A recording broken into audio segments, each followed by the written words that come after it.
this angle actually dirty? It looks pretty nuts. I can't tell if it actually is. I got a new gym membership, and it has some natural lights above. Like, it has these like panels where it's like kind of like, it's not an open window, but it's like a window that's like coated in some sort of like gray coating, but like it still lets in natural light. I was like doing some lateral raises after this is pumped. I'm fully pumped. Like, okay, I had, breakfast. I had like some electrolytes. Go to the gym. Pumped. It's warm. I'm sweating a little bit. Like, it's one of those situations. Like, your muscles are loaded, right? And properly hydrated, etc. And I'm looking at myself and I'm like, dude, this might be the most jacked I have ever looked in my entire life. Now, I have been leaner, like marginally leaner, in the past, but that was maybe like 4 or 5 years ago, and I didn't have as much muscle on my frame. Now, do I have an exceptionally insane amount of muscle? I don't know. It's relative. It depends how you view it. But from a natural perspective, I feel like I'm getting closer and closer and closer to that like max genetic potential. But at the same time, like, I still don't think we're anywhere near it, So what that really means is the amount of gains you can make in a given span of time, in a given year or in a given bulking cycle, is only so much. Like, you can't expect to gain 17 pounds of muscle in a year. That's just not going to happen. And if I did, I'd be on steroids. But I'm thinking, like, man, it looks like I feel as if I'm looking like if I was to go back in time to me when I was like 1 to 2 years into lifting, and if that kid saw me now, the way I look, pumped, obviously, but just the way I look in general now, and I'm like, that kid, I think would be like, damn, that's fucking sick. That's sick. And you don't realize it over time because you're in the moment, and so you're not noticing massive change. When you go back and watch old videos or look at old pictures, that's when you notice it more, which I don't really do, to be honest, too much. And the biggest thing though is I'm kind of going back and forth. Like, do I really want to do the type of things that I'm going to do and put my body through the type of stress that I'm going to put it through over the next year and a half, who knows, at least, right, in terms of the big races that I have planned. And so I kind of go back and forth with that in my head. And it's like this conflicting thing where it's like, I want to run more to improve my cardiovascular fitness and stuff. But then I also want to lift because I don't want to lose muscle. Like, I really don't want to lose muscle. If I can maintain the muscle that I have, and that would be great, while getting better at running and stuff and improving my cardio, that would be the goal. But so you kind of go back and forth. But the thing is, this year I'm excited because I'm gonna answer that question. Now, I have a pretty good diet. I eat pretty good compared to the average person. I'll be honest. Like, I eat almost all whole foods, almost no processed foods. Obviously, here and there, you go out to eat. You're in this situation. Your grandma wants to go out to eat with you, and you're like, no, you're gonna go out to eat. You're gonna enjoy the time. You're gonna eat whatever she wants. You're gonna, you'll be fine. She wants you to, she wants to see you eat, and so you're gonna eat. It's one of those things. Or you're out with friends or family. Totally fine. But when I can control it, which is like 95, 98% of the time, the day in, day out, the groceries that you buy, the things that you make, when I can control it, I'm dialing it in. Like, I'm not, it's not even like I'm dialing it in as in like I'm miserable. No, like, I still eat tons of fats. I eat tons of carbs. I eat tons of protein. I eat tons of food because I can, because my activity levels, if you're running and lifting a lot, you need to eat to recover and stuff. But I have this like love-hate relationship with running from a mental side of like, well, are we going to lose all of our gains? Obviously, that's not going to happen in totality, but how much, if any, is the question. And so I'm hopeful to get some more DEXA scans over the course of the next year and a half, and truly see, how much we lose, or do we lose any, and is it a concern? And then if I don't, then it's like, well, whatever I was doing was working. Could it be optimized? Probably better. I'm sure you can always do something better, but do I need to? Probably not, right? So that's where my mind is at. I'm pumped for But like, at the same time, you kind of go through phases, and in my view, it's like, yeah, you know what, you go through a phase, and it's like, I don't think this phase will last forever in terms of what I want to do right now, but it is something that I want to do. I'm in a situation now, it's like where, yeah, I can do it. I'm young. I can recover pretty fast. I take care of my body and take care of myself. It's like, we might as well. If you want to do these things, like, now is the time before maybe it gets harder to recover or harder to do these things, 10, 20 years down the road, which I'm not saying it's not possible, but like, I don't know. That's kind of where my brain is going with some of these big races. By the way, if you are into, well, if you get blisters in general, like if you hike and stuff, my brother and my dad, we went on a hike up in North Georgia this past weekend, and I wear these toe socks, and I literally never have problems with blisters. Now, if your feet or your shoes are fitted incorrectly, that'll do. But I literally like never have a problem with them, at least now. Now, put me out in a situation where I gotta go run for 5 fucking days. Like, I don't know. I have no idea. But that's the situation, at least as of right now, in terms of the feet. So I like the toe socks. But dude, I'm getting that itch. I'm getting the pump. Like we went for this hike this past weekend, and it was like, man, like we found this route that is like 4,000 feet of elevation gains, super technical, rocky trails, super steep, up and downs. So it's tough to run. You can run it, I'm sure, if you get familiar with it, but it's tough to run. And we did this hike. My tab was dying, but you need to have a lot of calories, electrolytes, because when you start sweating, like it really rips you apart. It takes a toll. And he was like, or we finished it, and it took us a while because we're just taking time. We're just going on a hike, and we had stopped for snacks. We brought like some sandwiches and stuff. And I finished that hike, and I was like, I felt great, but I have an issue.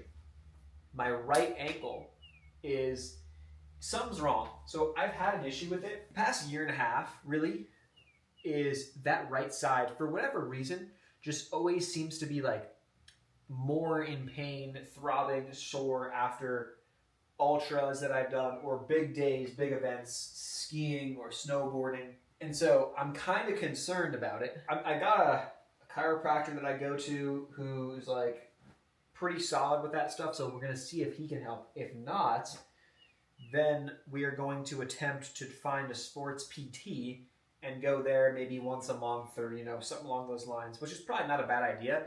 The only thing is that I just, I don't want to pay out the ass if I don't have to, these things can be pretty expensive, so that's the only thing. I don't know how much money it will cost. I have no idea. But if your insurance can subsidize it, cool. Now, my insurance, I think, is pretty good. Because I'm technically self-employed, I have to get my own insurance. And when I got my own insurance, it's like $245 or $255 a month is what I'm paying. But it's like a $3,000 deductible. Pretty good. You can find, the problem that I found was if you went the government route, so like whatever government marketplace for insurance they have, it's like, it's not a scam, but like you're paying $200, $300 a month, and your deductible is like $9,000. So it's like, well, dude, I'm never, single guy, never going to hit the deductible unless I have a massive accident, which obviously is why you have it to a degree. I don't even use it. Like I go to the dentist, that's easy enough. But like I don't go to the doctor. I mean, I should go to the doctor. I don't really do that. I go to I kind of go to my own version of a doctor he's kind of like who I would trust anyway. But like he's technically not like not a family doctor. He's not like technically like a normal doctor that you go to in the office and whatever, like a physician or something. But it's a lot of money. So like, I don't know if that will cover, if my insurance will allow me to go to like a sports PT without like a prescription or a doctor. I don't know. Maybe I have to go to a doctor. The whole system is honestly so stupid. It's like, I have to go to a doctor, be like, hey doc, I have an issue with my ankle. I don't want an MRI because I'm not paying for an MRI. I don't think it's that bad, but obviously I guess you could, whatever. I just want to go to a PT and like explain the issue to them. We'll work on it. Them to kind of see things they know more than me, and then like let's see if we can fix it. Like it's not as easy as I wish it was that easy, but it's unfortunately not. Can we just take a quick second to appreciate the Cavs here? I never look at my calves from this angle, and I'm looking at them right now, and I'm like, yo, dude, the hard work, the calf raises, like they've been paying off because those calves look from the back, they look not like they look respectable. Like this guy trains calves, and it shows. I never knew that, but that's how it looks from behind, which is sick. So that's the story. The route that we found on that, I'm really excited about. That route is like the perfect loop, 14-ish miles, the perfect training loop for me. And I'm excited to like really get on that and do more now. Of course, test the ankle. I'm working on my own stuff. I asked ChatGPT to like give me a whole plan and stuff, and like we'll see if it works. But if I can fix it myself, I will do that. But I'm excited though for the training that's coming. I'm excited for, testing the boundaries, and then seeing like, honestly, dude, like, can we keep the gains? I don't know. But then also have like not like, oh, I think I have, maybe I have, I don't know, to get like an actual data-driven, like, oh, no, like you have because this data says you have actually more muscle on your legs or whatever, It's going to be interesting. So stay tuned.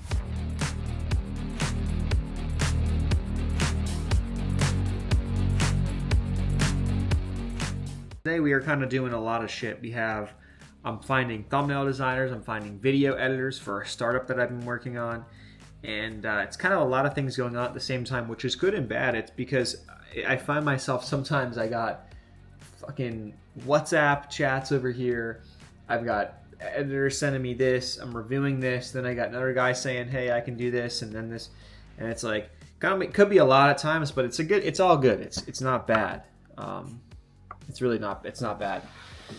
So, yeah, that's the situation here today. A lot of the time, it is just me in this chair, just going like, well, not going like this, but it's like, doing stuff. Yesterday was kind of a weird day because I kind of had done a lot of stuff, and I was like, I get into this like weird, like, feeling of I should be doing something, but I'm not. And so when I get into that like mode, it can kind of throw me off because like I can find myself just feeling in this weird rut, and then usually it's going outside for a run or going to the gym for a lift, going for even just a walk. Like that stuff helps. But sometimes when you're like, you feel like you need to be doing something, so you're thinking like, okay, what have I got to do? And then you don't end up doing anything. I feel like everyone's been there and done that. But yeah, I've been doing a lot more, to be honest, because I've been working with this startup and stuff, and I've been adding some stuff to my plate here and there. I've been trying to automate a lot more, so I've been looking through and using ChatGPT a lot more. I've been using, I've been looking for freelancers a lot more, and just kind of testing the waters. Like, okay, like, can I get these tasks done at this price? And if I do that at this price, how much time does it free up? And does that make me, more productive with that time? And I'm finding that it has been to a degree, but you got to find the right people. And that's the most challenging part. So you end up taking all this time to find the right matches, to find the right people to edit things or to do the tasks that you need, whether that's, designers, editors for this or for that. And then once you kind of figure out that process and you have the process, it becomes so much easier because it's kind of just like, all right, plug in. I need to do this. I give it to this guy and he does it. And then in a couple of days I get it back and then I post it here. I put the ad there. Boom, we're good to go. So, yeah, it's been good, in a sense. I've been happy because it's like the more busy I have been, the more money I make in a way, or that doesn't always work that way with trading, especially, which is why I love my swing trading strategy nowadays, because it's like I don't have to fucking sit there and look at charts all day, especially because most of the days are boring. But it's not always the more things you do, the more money you make. But when you have other projects, other things going on, sometimes it does work out that way. And that's what I've been finding as of late. It's kind of like you put in a lot of work up front, and then eventually you get the results. But you have a vision for it, and as long as you stick to that vision and you're intentional with your actions day by day, you end up in a situation, by the way, where, a couple weeks, couple months down the road, you're like, oh, wow, this is actually working. Oh, wow, like I'm seeing the benefits. I'm seeing this. And I wasn't an idiot. I was kind of right, or, what I was doing was working. So it's all good. I think it the same way in from a training perspective. You know, we've got a long-term vision, a long-term goal, a long-term plan, and it's going to just be like, you know, one step at a time, day by day. And I don't know what's going to happen, but I think we have a lot of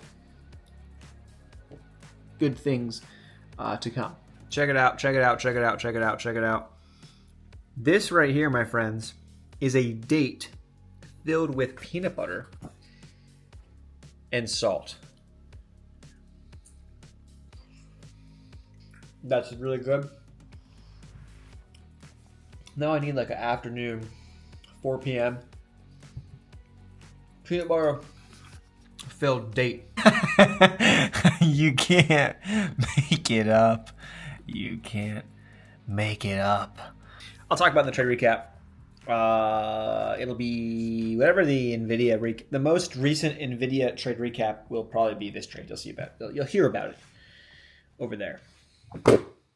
All right, today is one of those days where we are at the gym and we are planning to actually run on the treadmill. Crazy. It's such a weird angle, but I usually don't do this. It's kind of raining, as you can kind of tell, but not raining that hard. And usually I'm not a pussy, and I'm not being a pussy today. I'll be honest, I am not. The only reason why I'm going to the gym is because I had a craving for treadmill. I had a craving for treadmill miles, and when you get the craving for treadmill miles, it's rare. I rarely do. I would prefer to run outside. I'd prefer to run on trails, but for whatever reason, I was feeling like, you know, some lower impact, some treadmill miles, get into zone 2, hold it there for a nice hour, see where we're at, because I can kind of go back to where I was last year around this time when I would do treadmill miles, and I know like what my heart rate was and what speed I was roughly running, how many miles per hour, you know, to keep my heart rate at a certain level. And so now I'm going to kind of go back and say, I haven't done this in a while, so let's just kind of see. And I forget how to do this. I think I got it. I've been going back and forth now between hats and the bandana play, just because, like, honestly, dude, I kind of like the bandanas, and it's, you know, it's pretty easy, and it's like it just kind of soaks up my sweat and then gets the job done. I mean, to a degree, I guess it could be bad where like you have sweat too much, you know, I guess. That's good enough. But yeah, so the plan is really just to try to get in a couple tready miles, probably run for an hour, and you know, see where the road, the endless road of treadmills takes us today. This is the easiest way under pretty much the same exact stable condition, stable environment for me to do that, because you go on trails, you know, the temperatures are different. You go on a route, temperature's different, sun is out, this, that. The gym is 65, 68 degrees, whatever the temperature of the gym is, and the treadmill goes at whatever pace you put it to, so it's pretty consistent, you know, to gauge, you know, how much you're improving, how you're not. It's always kind of good. I think it's kind of a good idea to kind of throw these in there. Not hard workouts, but just like zone 2 workouts on the tread, just for kind of like easy, low impact type of days, just to see how the body is, and if like we're making progress, maybe every, you know, 2-3 months, toss one of these in there. The summer months are tough because, I mean, outside of it being a torrential, like hurricane or pouring tornadic activity type stuff, I'm gonna probably run outside. But it's tough because it, you know, it's hot. It gets really hot, and so it's tough to kind of gauge. But it's really good training, so that's why we do it. That was honestly really good. We had like a full-on like runner's high, just kind of cranking. I could have gone all day, you know. That's the benefit of like truly getting into zone 2, like truly being in it. And I could say I was in zone 2 like the entirety of the run. A little bit of zone 1 actually. It was super easy, but my pace per mile, dude, we are looking pretty juicy. Like comparing this run, this thing got soaked by the way, but comparing this run to how my treadmill runs would go this time last year whenever I would run treadmill, this was like I'm like almost a minute per mile faster at like the same heart rate, which is crazy. Which tells me my fitness is at a really good spot for like for a starting point of a training block. I'm in neutral. Fuck. We're not talking about like a, you know, couple week, you know, couple month training block. No. We are talking about a full ass year, actually still technically longer than a year for my main race that I want to do, but like we're in good position, I think. So I'm very, very happy with that. We're gonna see how the rest of the weeks go. I'm planning to have a bit more structure to these videos, so stay tuned for that. It should get, honestly, I'm planning to have a little more fun with it, so they should become a little more fun. I'm gonna spend a little more time thinking about them, and it should be a sick year. So if you're still watching, thanks so much for watching. I'll see you guys in the next video. Until next time.